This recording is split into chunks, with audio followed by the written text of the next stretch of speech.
Hello friends, welcome back to Ever Study classes. I hope आप सब बहुत अच्छे होंगे और आपके एग्ज़ाम की प्रिपरेशन भी बहुत अच्छे से हो रही होगी। तो चलिए अपनी प्रिपरेशन को थोड़ा और आगे बढ़ाते हैं कुछ क्वेश्चंस को डिस्कस करके। और आज जिस टॉपिक के क्वेश्चंस हम डिस्कस करेंगे उस टॉपिक का नाम है the 4 P's of marketing.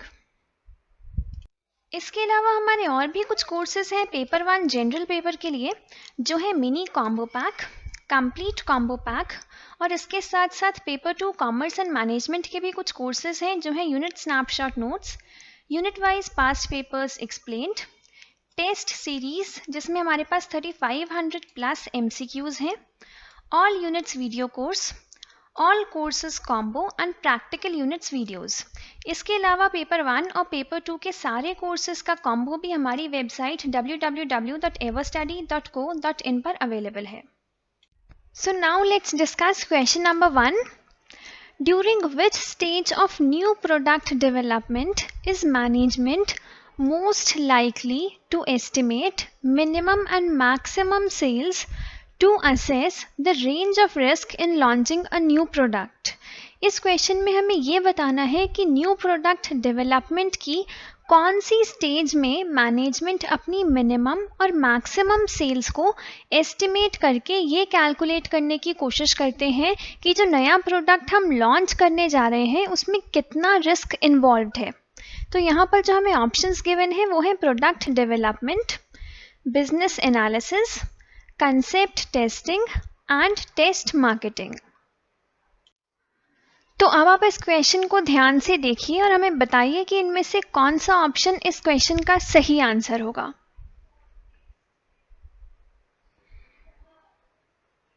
Come on guys, जल्दी से हमें अपने आंसर्स बताइए।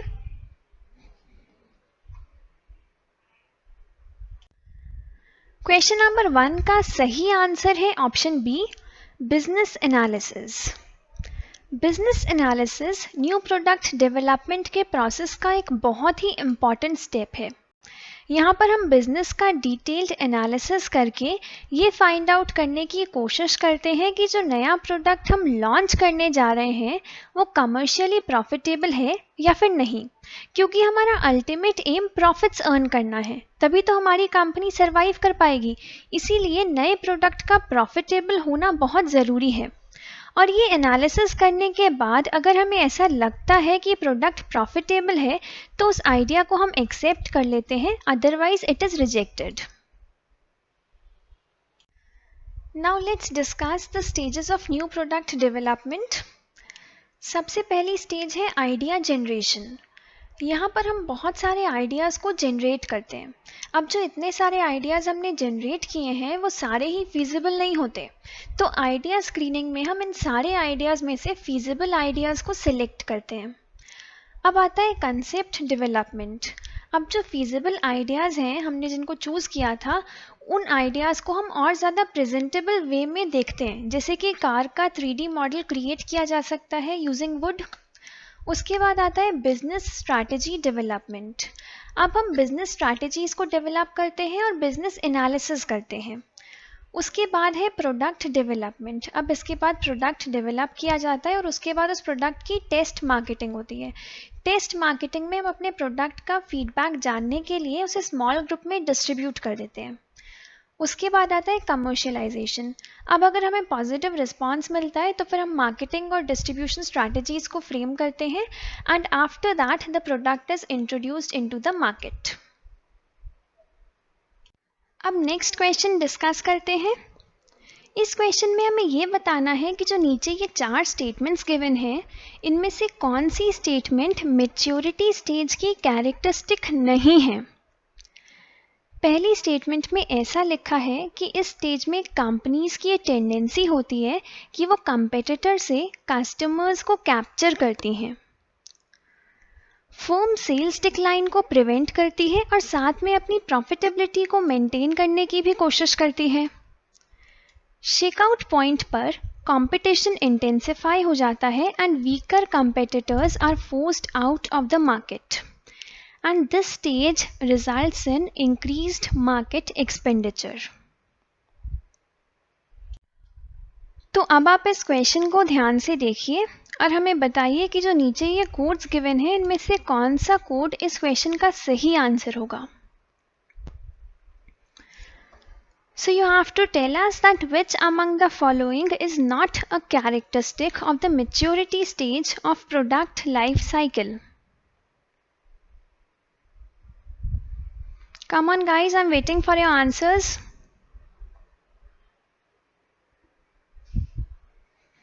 Give your answers quickly. So the right answer to question number 2 is option C, that is none of the above. यानी कि जो 4 स्टेटमेंट्स हमें क्वेश्चन में गिवन है ये चारों ही स्टेटमेंट्स प्रोडक्ट लाइफ साइकिल में जो मैच्योरिटी स्टेज होती है उसकी कैरेक्टरिस्टिक्स हैं. So now let's discuss about maturity stage. जब प्रोडक्ट की सेल्स ग्रोथ कम हो जाती है तब वो प्रोडक्ट मैच्योरिटी स्टेज में आ जाता है. इस स्टेज में कंपनीज की टेंडेंसी होती है कि वो अपने कंपेटिटर से कस्टमर्स को कैप्चर करती हैं. इसके लिए वो शॉर्ट टर्म के लिए अपने प्राइस को रिड्यूस कर देती हैं जिससे कस्टमर्स उन्हीं का प्रोडक्ट परचेज करें, या फिर वो अपने प्रमोशनल एफर्ट्स को इंक्रीज कर देती हैं. ऐसा करने से जो वीकर कंपेटिटर्स हैं वो मार्केट से चले जाते हैं और सिर्फ स्ट्रॉन्गेस्ट प्लेयर्स ही मार्केट में सर्वाइव कर पाते हैं. This is known as shakeout point. बाकी की स्टेजेस के कंपैरिजन में maturity stage usually last longer, लेकिन ये मार्केटिंग के लिए काफ़ी ज़्यादा चैलेंजिंग होती है. यहाँ पर फर्म को इस बात का भी ध्यान रखना है कि सेल्स डिक्लाइन ना हो और इसके साथ साथ अपने प्रॉफिट्स को भी मेंटेन करके चलना है.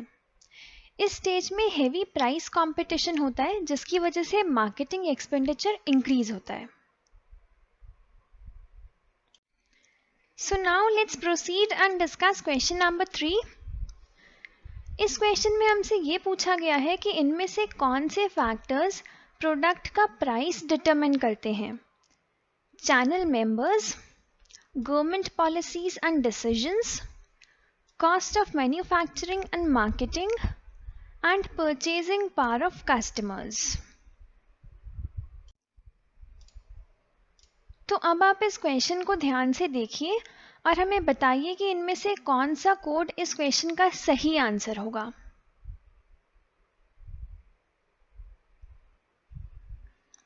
Come on guys, write your answers quickly. So the right answer to question number 3 is option D, which says all of the above. यानी कि ये चारों ही फैक्टर्स प्रोडक्ट का प्राइस डिटरमिन करते हैं. तो आइए एक बार इन चारों फैक्टर्स को डिस्कस कर लेते हैं. सबसे पहले बात करते हैं चैनल मेंबर्स की. प्राइसिंग इस बात से अफेक्टेड होती है कि हमारे डिस्ट्रीब्यूशन चैनल में कितने मेंबर्स हैं. जितने ज़्यादा मेंबर्स होंगे प्राइस उतना ही ज़्यादा होगा क्योंकि हर एक चैनल मेंबर अपना प्रॉफिट चार्ज करेगा. होलसेलर्स और रिटेलर्स मिडलमैन को जो डिस्काउंट देते हैं वो उसके प्रॉफिट का एक बहुत ही इम्पॉर्टेंट कंपोनेंट होता है. तो जो प्राइस डिटरमिन कर रहा है उसे डिस्ट्रीब्यूटर्स के एटीट्यूड की नॉलेज होनी चाहिए कि आगे वो कितना डिस्काउंट ऑफर करते हैं या फिर प्रोडक्ट कितने ज़्यादा प्राइस पर सेल करते हैं. अगला फैक्टर है गवर्नमेंट. हर कंट्री की गवर्नमेंट की अपनी अलग पॉलिसीज़, डिसीजंस, रूल्स और रेगुलेशंस होते हैं और गवर्नमेंट की इन पॉलिसीज़ को ध्यान में रखकर ही प्राइस डिटरमिन किया जाता है. कुछ प्रोडक्ट्स का प्राइस गवर्नमेंट के डायरेक्शंस के हिसाब से रेगुलेट होता है जबकि कुछ प्रोडक्ट्स का प्राइस गवर्नमेंट खुद ही डिटरमिन करती है. नेक्स्ट आता है cost of manufacturing and marketing. Product को मैन्युफैक्चर करने में और उसकी मार्केटिंग करने में जो एक्सपेंसेस हुए हैं वो एक बहुत ही बड़ा रोल प्ले करते हैं प्रोडक्ट के प्राइस को डिटरमिन करने में.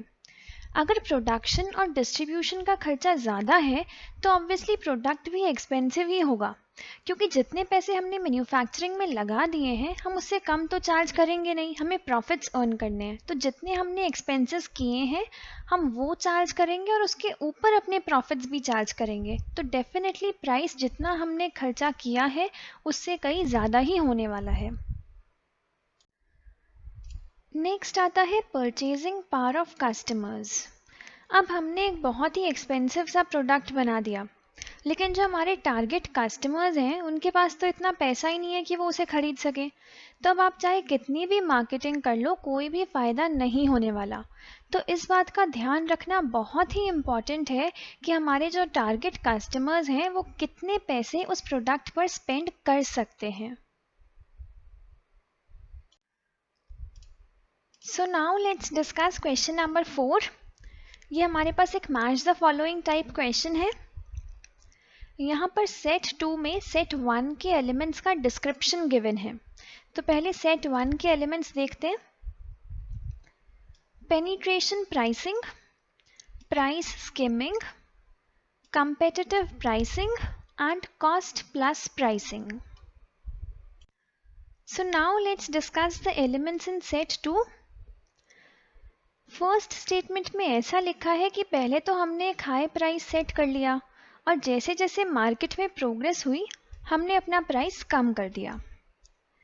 नेक्स्ट में है कि सिंपली हमने अपनी कॉस्ट कैलकुलेट की और उसके ऊपर हम जितना भी प्रॉफिट चार्ज करना चाहते हैं हमने उतना ऐड कर दिया। सी स्टेटमेंट में लिखा है कि स्टार्टिंग में हम अपना प्राइस कम रखते हैं जिससे हम कंपेटिटिव मार्केट में एंटर कर सकें और उसके बाद हम अपना प्राइस बढ़ा देते हैं।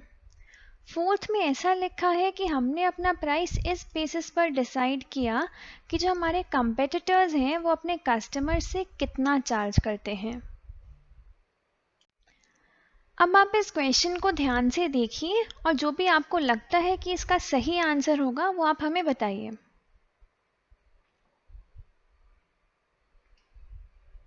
Come on guys, write your answers quickly.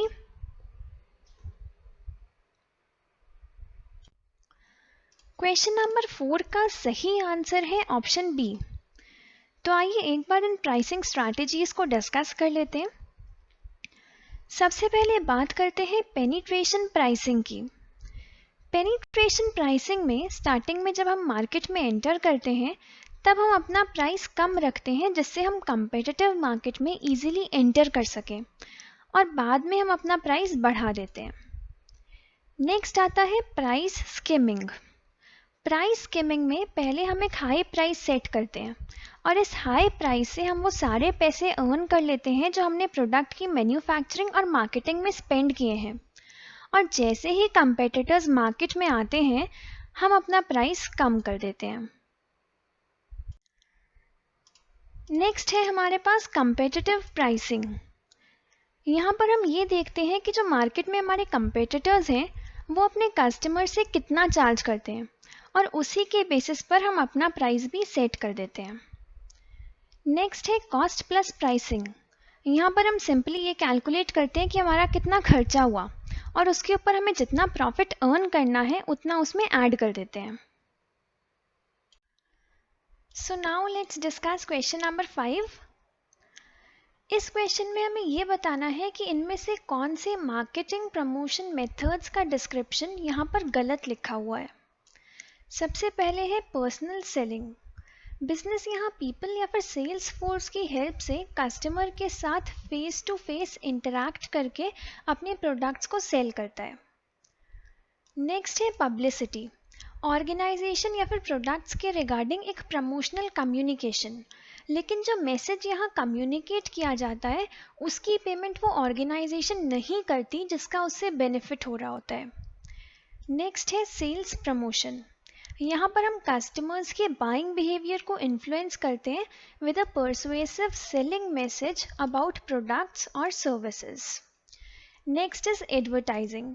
Marketing activities that stimulate consumer shows and expositions. तो अब आप इस क्वेश्चन को ध्यान से पढ़िए और हमें बताइए कि इनमें से कौन से मार्केटिंग प्रमोशन मेथड का डिस्क्रिप्शन मैंने अभी आपको गलत बताया।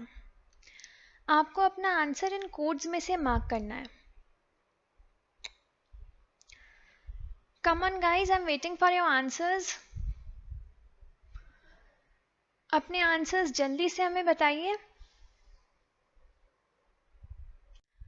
तो क्वेश्चन नंबर 5 का सही आंसर है ऑप्शन डी, यानी कि थर्ड और फोर्थ मार्केटिंग प्रमोशन मेथड्स जो यहाँ पर दिए हुए हैं उनका इनकरेक्ट डिस्क्रिप्शन यहाँ लिखा हुआ है।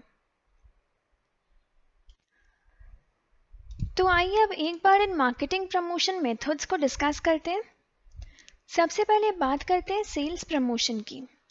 Sales promotion means any steps that are taken for the purpose of obtaining and increasing sale. इन सारे मार्केटिंग प्रमोशन मेथड्स का पर्पस यही है कि हमें अपनी सेल्स को इंक्रीज करना है। जब हम फेस टू फेस सेलिंग करते हैं, जिसे हम पर्सनल सेलिंग भी कहते हैं, तब ज़्यादातर या तो हम फ्री सैम्पल्स देते हैं या फिर डेमोन्स्ट्रेशन एक्टिविटीज़ परफॉर्म करते हैं। तो sales promotion personal selling activities और एडवर्टाइजिंग के लिए सप्लीमेंट का काम करता है और इन एक्टिविटीज़ को और भी ज़्यादा इफ़ेक्टिव बनाता है। Next we'll discuss about advertising.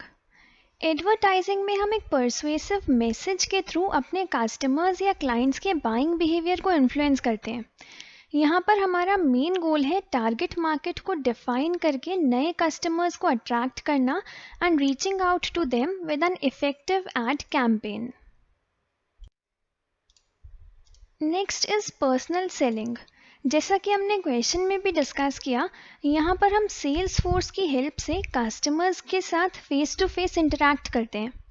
यहाँ पर जो सेलर्स हैं वो अपने एटीट्यूड, अपीयरेंस और प्रोडक्ट नॉलेज के बेसिस पर प्रोडक्ट को सेल करते हैं। सेल्स फोर्स का ये एम रहता है कि उन्हें कस्टमर को प्रोडक्ट की सारी इन्फॉर्मेशन देनी है और उन्हें उस प्रोडक्ट को परचेज करने के लिए इनकरेज करना है, या एटलीस्ट उसे ट्राई करने के लिए तो इनकरेज करना ही है। Next is publicity. Publicity is also a way of mass communication. यहाँ पर भी हम यही ट्राई करते हैं कि कंपनी की सेल्स मैक्सिमाइज हो, लेकिन जिस भी कंपनी का बेनिफिट हो रहा होता है वो यहाँ पर कोई पेमेंट नहीं करती। ये पेड फॉर्म ऑफ प्रमोशन नहीं है। Publicity comes from reporters, columnist और journalist. It can be considered as a part of public relations. चलिए अब नेक्स्ट क्वेश्चन डिस्कस करते हैं। Question number 6। We have to identify the correct statements in the context of channel management. पहली statement में ये लिखा है कि चैनल्स वो डिफरेंट ब्रांचेस हैं जो कंपनी यूज करके अपने प्रोडक्ट्स को मार्केट तक पहुंचाती है। नेक्स्ट में लिखा है कि हमारे डिस्ट्रीब्यूशन प्रोसेस में कितने चैनल्स इन्वॉल्व्ड हैं, इसका प्रोडक्ट के प्राइस पर कोई भी इफेक्ट नहीं होता। थर्ड स्टेटमेंट में लिखा है कि लेबल शूज कंपनी एक मैन्युफैक्चरर है जो विमेन के लिए शूज मैन्युफैक्चर करती है। उनका बिजनेस पिछले 5 साल से है और वो सिर्फ अपनी वेबसाइट के थ्रू ही अपना बिजनेस कंडक्ट कर रहे हैं। और ये स्टेटमेंट जीरो लेवल स्ट्रैटेजी का एग्जाम्पल है। And the most common channels are agents, wholesalers and retailers. तो अब आप इस क्वेश्चन को ध्यान से देखिए और हमें बताइए कि जो नीचे ये कोड्स गिवन है इनमें से कौन सा कोड इस क्वेश्चन का सही आंसर होगा। कम ऑन गाइस, जल्दी से अपने आंसर्स हमारे साथ शेयर कीजिए।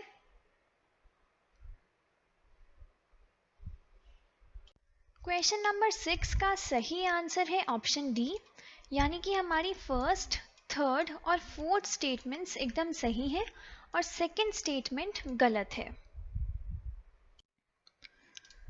जैसा कि अभी हमने क्वेश्चन में डिस्कस किया, channels are different branches used by the companies to take its products to the public market, and the most common channels are agents, wholesalers and retailers.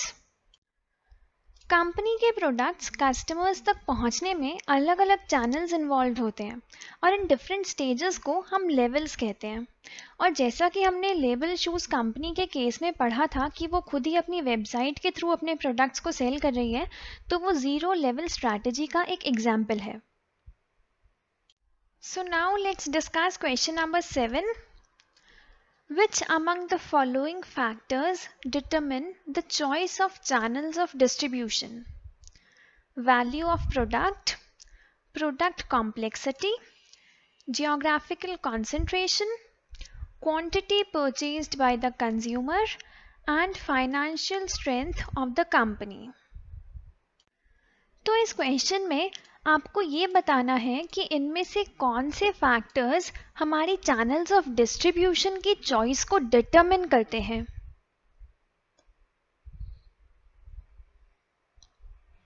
Come on guys, जल्दी से हमें अपने answers बताइए।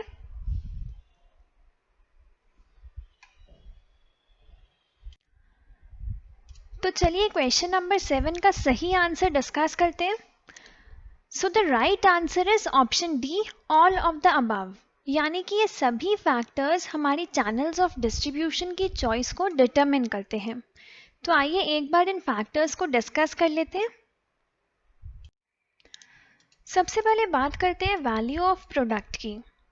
देखिए, अगर product की unit value कम होगी, जैसे कि ग्रॉसरीज की होती है, तो आप लॉन्ग चैनल्स भी यूज़ कर सकते हैं।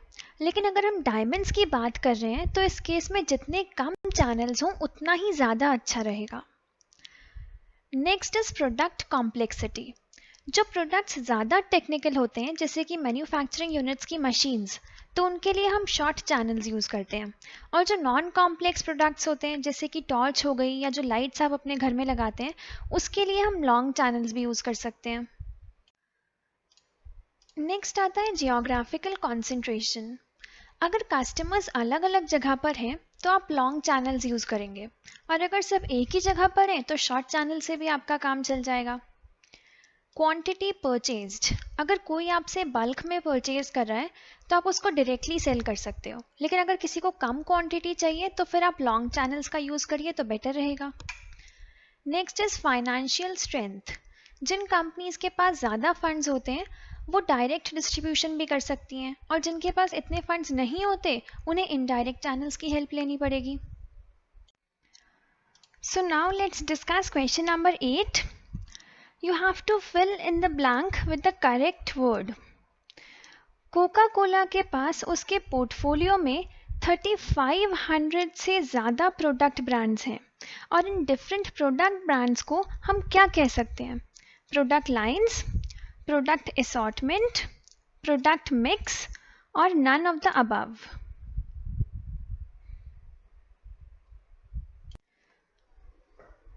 कम ऑन गाइस, जल्दी से अपने आंसर्स हमारे साथ शेयर कीजिए।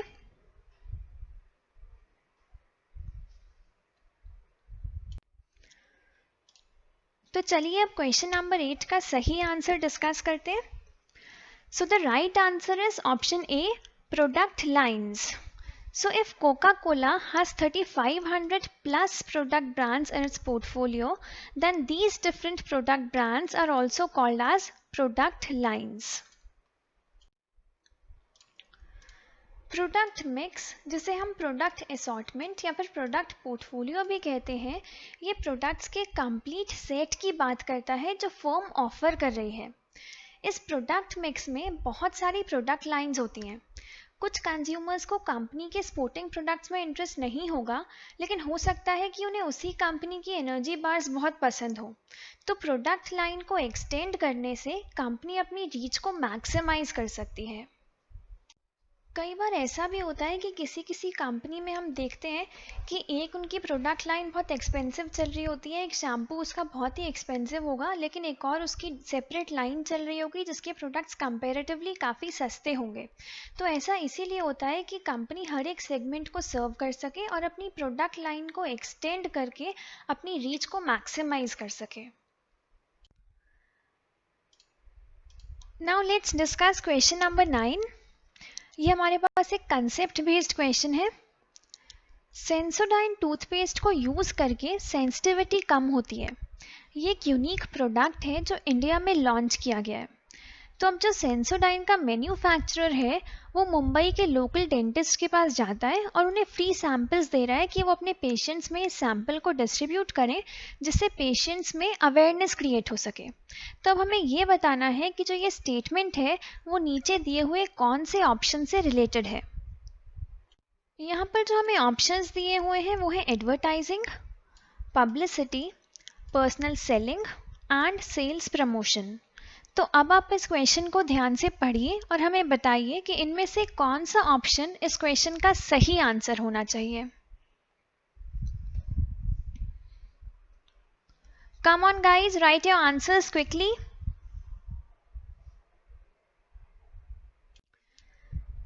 क्वेश्चन नंबर 9 का सही आंसर है option D, sales promotion. Sales promotion एक शॉर्ट टर्म इंसेंटिव है जिससे हम ट्रायल या परचेज इनिशिएट कर सकते हैं। Sales promotion tools include discounts, free samples, bulk purchase deals, free gifts etcetera. इस स्ट्रैटेजी की हेल्प से जनरली हम नए प्रोडक्ट्स इंट्रोड्यूस करते हैं जिससे कस्टमर्स को हमारे प्रोडक्ट्स के बारे में पता लग सके, या फिर हम सेल्स प्रमोशन की हेल्प से अपनी एग्जिस्टिंग इन्वेंट्रीज को भी सेल कर सकते हैं। सो now let's discuss question number 10.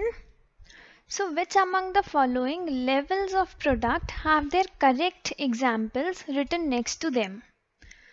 पहले यहाँ दिया हुआ है core product. Simple and small car with no additional features is a core product. Next is augmented product. Clean and spacious car is the augmented product. Now expected product. Customer buying a car may expect an air conditioner and music system in it.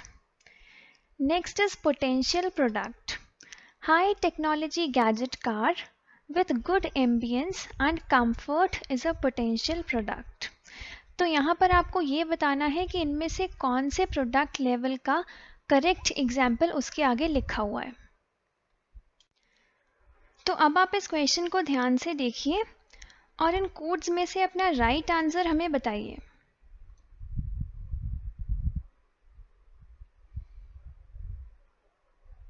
Come on guys, I'm waiting for your answers. So the right answer to question number 10 is option D.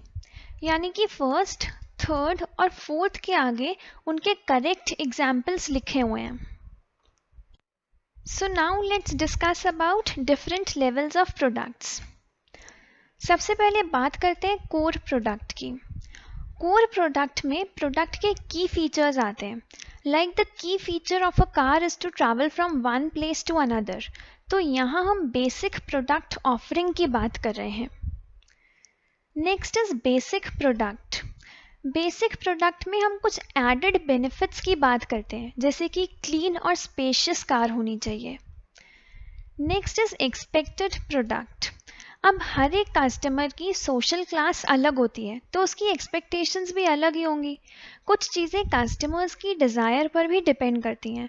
हो सकता है कि जो customer आपसे car purchase करने आया है वो उसमें एक एयर कंडीशनर भी एक्सपेक्ट कर रहा हो। Now next is augmented product. अब कार के ब्रांड्स तो मार्केट में बहुत सारे हैं, तो हम आपसे ही अपनी कार क्यों परचेज करें? कुछ एक्स्ट्रा बेनिफिट भी तो होना चाहिए ना, वरना आपके कंपेटिटर्स क्या बुरे हैं। So augmented product includes additional attributes of a product as compared to products offered by competitors. Next is potential product. Potential product customers की एक्सपेक्टेशंस के बियॉन्ड वैल्यू क्रिएट करता है, जिससे कस्टमर्स फ्यूचर में भी हमसे ही प्रोडक्ट्स परचेज करें। So thank you so much for watching this video. Please like, subscribe and share. In case of any query, you can reach us at the details mentioned on your screen. You can download the PDF of this video from our Telegram channel, and you can also download our free learning app from Google Play Store. For full courses, please visit www.everstudy.co.in. Thank you.